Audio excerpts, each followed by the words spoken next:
Hi friends. Now in the previous video we have discussed or we have introduced multi-degrees of freedom system. The system in particular that we have discussed was an undamped free vibrating multi-degrees of freedom system. Now in this video let us discuss about a forced damped multi-degrees of freedom system. That means damped system, a damper is connected to the system, and forced system, that means externally you are giving two sets of excitations. See, observe carefully the figure. The figure it is similar to the previous figure that we have drawn. Two masses are there and three sets of springs are connected, K1, K and K2. Now, the displacement associated with mass M1 and M2 are X1 and X2. Now, in addition to all these components, we have three dampers connected here. To mass 1 let it be C1 and mass 2 let it be C2. Now mass M1 and M2 are again interconnected. In between them one more damper is connected, C. In addition to these components, an external force F1 is given to mass M1. That means initially that will vibrate with respect to natural vibration. After that initial vibration or initial period, you are giving an external excitation F1. Similarly for M2 you are giving an external excitation F2. Both are functions of t time. So, as in the previous case, let us assume the system to be in a balanced state or an equilibrium state, and let us assume all the forces related to the system are in equilibrium. That means all the forces, summation of all the forces should be equal to 0. Let us consider mass M1 and let us write the equation for M1. Now, while writing the equation, as in the previous video, concentrate on the single element that we are discussing here. M1 means only concentrate on connected elements with respect to M1. The connected elements are K1, C1, K and C. Okay. So first, M1 is a component that causes inertia force. That is M1 into X1 double dot MA plus. Let us take the damper scenario next. The damping forces that are created. You have a damper C1 connected, so the damping force with respect to C1 will be C1 into X1 dot. Next you have a damper which is connected to both M1 and M2, so that will be C multiplied by X1 dot minus X2 dot. We don't know which value is greater, X1 or X2. So as we are writing equation for M1, as we have previously discussed also, this term C should go along with the denomination of X1 dot minus X2 dot. Okay. Now let us concentrate on the spring forces. K1 is directly connected here, so that will be K1 into X1. You have another spring K with respect to M1 and M2. So as we are writing for M1, it should be written as K into what? X1 minus X2 should be equal to 0. Okay. Now if we rearrange this term, we will obtain, let us combine the common terms. M1 X1 dot will remain as such plus X1 dot term. You have two X1 dot term. That means C1 plus C into X1 dot remaining minus C X2 dot plus next one is what? You have X1 terms common. K1 plus K X1 minus K X2. Equations, let it be equal to 0. Let this be our first equation, equation number 1. Remember, let this be our equation number 1. Okay. Now if we go for writing the second equation, that means let us consider mass M2 here. If you consider mass M2, similar manner we can write the equation for M2 also. That will be M2 X2 double dot plus, now here it is C2 into X2 dot plus you have C common for M2 and M1, C into, now this will be C multiplied by what? X2 dot minus X1 dot. X2 dot minus X1 dot plus what? Let us consider the spring force K2 into X2 plus you have K which is common for M1 and M2. K into, now in this case you will write X2 minus X1 should be equal to 0. See, you have inertia force, you have damping forces, you have spring forces or the restoring force. let us rearrange this equation also in the same manner that we have rearranged equation number 1. I am rubbing off this one. This first equation I am rubbing off.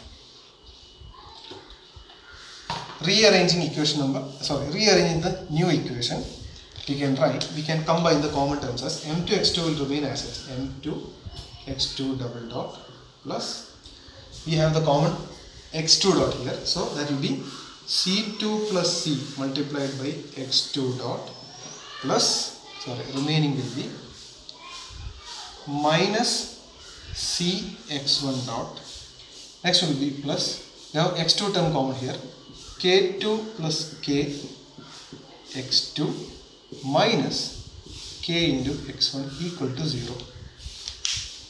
Let this be equation number 2.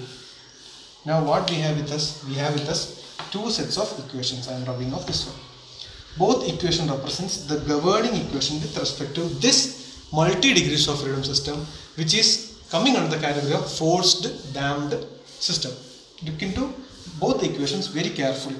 We have simply coined the terms with respect to each system of forces being developed in this system. Now, as we have obtained two sets of equations, now as in the previous video, let us convert these equations into matrix form. Now, you have terms related to mass, you have terms related to dampers, you have terms related to spring forces. So, the total system when converted to matrix form, we will obtain as a combination of a mass matrix, a damping matrix, a stiffness matrix. Okay, let us combine this one. I am going to initially write the set of mass matrix values. Now, mass matrix I can write it as, this is first equation, this is second equation. So, m1 0 0 m2 multiplied by what? x1 double dot x2 double dot.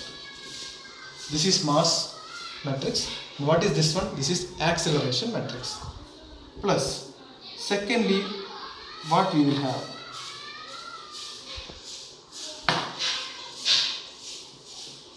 We will have the damping matrix here. So now let us coin the damping terms here.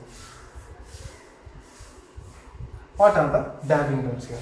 We have this one multiplied by x1 dot, so c1 plus c x1 dot, and also you have this term here, so second one will be minus c. Now come to the second equation.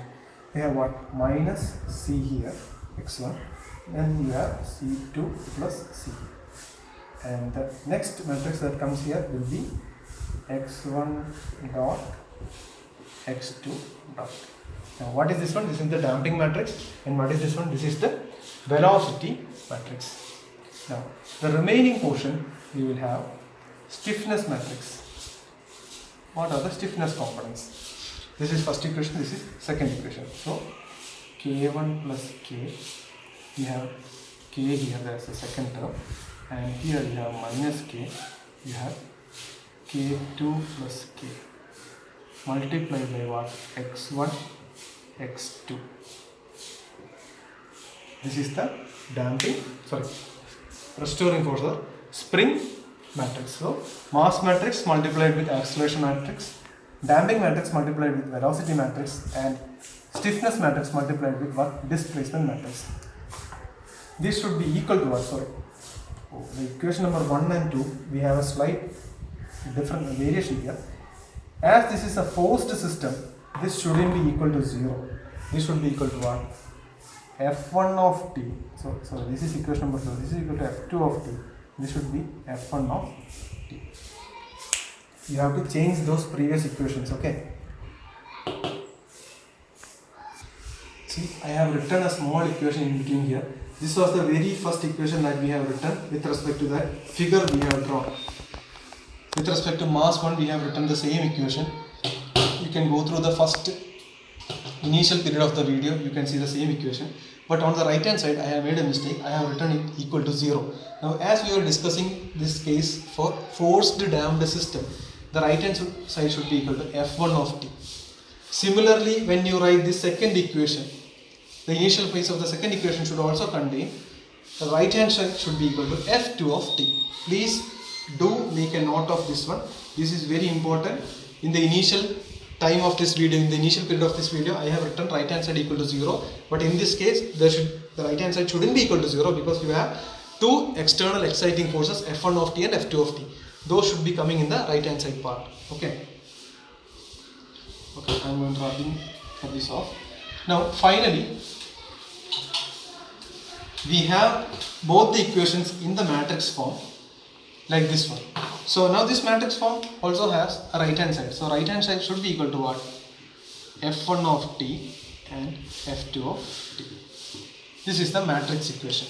So when we summarize this one, we can rewrite this matrix equation in such a form that, in a simplified form that, this should be m into x double dot plus matrix C into x dot plus matrix K into x should be equal to f or f of t, where m denotes mass matrix, C denotes what? Damping matrix, and K denotes stiffness matrix. Okay. Now once again, if you observe carefully this video, see, as we have taken this as a 2 degrees of freedom system, the mass matrix is a 2 by 2 matrix. If this was a 3 degrees of freedom system, the mass matrix should have been a 3 by 3 matrix. Similarly, damping matrix 2 by 2, stiffness matrix 2 by 2. All this is 2 by 2 only because we are dealing with a 2 degrees of freedom system. Now, if you look into carefully the acceleration, velocity and displacement vectors, this is a 2 by 1 matrix. This is again a 2 by 1 matrix. This is again a 2 by 1 matrix. If the system was a 3 degrees of freedom system, this should have been 3 by 1 matrix. This should have been 3 by 1 matrix. This should have been 3 by 1 matrix. So these things also you should be taking into account. Now, until now we have reached at what? The governing equation of this forced damped vibrating system. Generally, derivations for forced damped vibrating system are never asked. So we will keep this equation as such here. In the next coming videos, we will discuss the numerical examples related to multi degrees of freedom system. How we will be solving the numerical examples based on all the steps that we have covered in this derivation. Okay, thank you.